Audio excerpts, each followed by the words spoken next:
आज आपण बनवणार आहोत झटपट, चवदार आणि प्रोटीनने भरलेली चणा भाजी.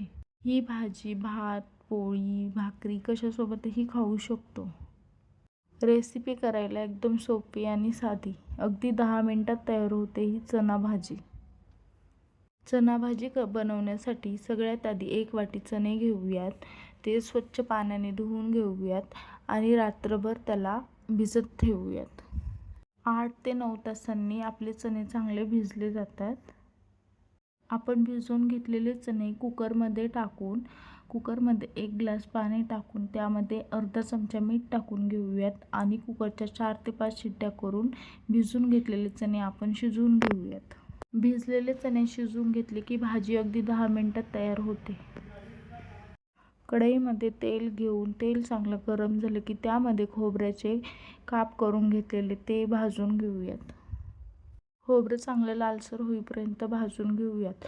खोबरं भाजून झालं की एक मोठा कांदा उभ्या आकारामध्ये चिरून घेऊ आणि तोही चांगला लालसर होईपर्यंत भाजून घेऊयात. कांदा लालसर झाला की त्यामध्ये बारीक चिरलेले टोमॅटो टाकून तेही छान लालसर होईपर्यंत भाजून घेऊयात. त्यानंतर त्यात आलं आणि लसूण टाकून घेऊयात आणि थोडीशी कोथिंबीर टाकून सर्व साहित्य पुन्हा एकदा मिक्स करून घेऊयात.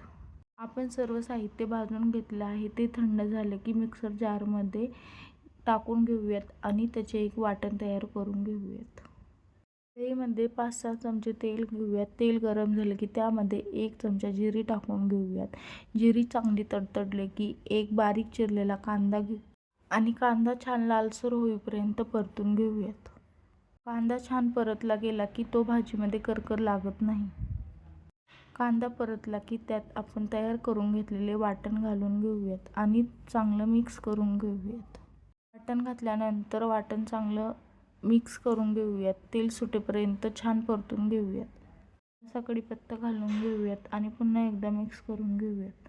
वाटण छान परतले की त्यामध्ये हळद, लाल तिखट, कांदा लसूण मसाला, काळा मसाला आणि घरगुती मसाला टाकून सर्व मसाले पुन्हा एकदा मिक्स करून घेऊयात. तयार मसाल्याला चांगलं तेल सुटेपर्यंत परतून घेऊयात. तेल सुटेपर्यंत मसाला परतला की त्यामध्ये आपण शिजवून घेतलेला चणा टाकून घेऊयात आणि 1 ग्लास पाणी टाकून घेऊयात. भाजीमध्ये पाणी आपल्याला जास्त टाकायचे नाही कारण आपण चणे शिजवून घेतलेले आहेत. पाणी टाकल्यानंतर पुन्हा एकदा सर्व भाजी मिक्स करून घेऊयात.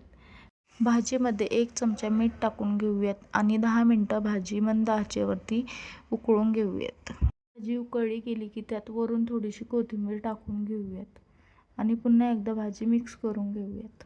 तर तयार आहे आपली चणा भाजी. झटपट आणि चमचमीत अशी चणा भाजी. तुम्हीही नक्की ट्राय करा. ही रेसिपी करायला एकदम सोपी आणि साधी.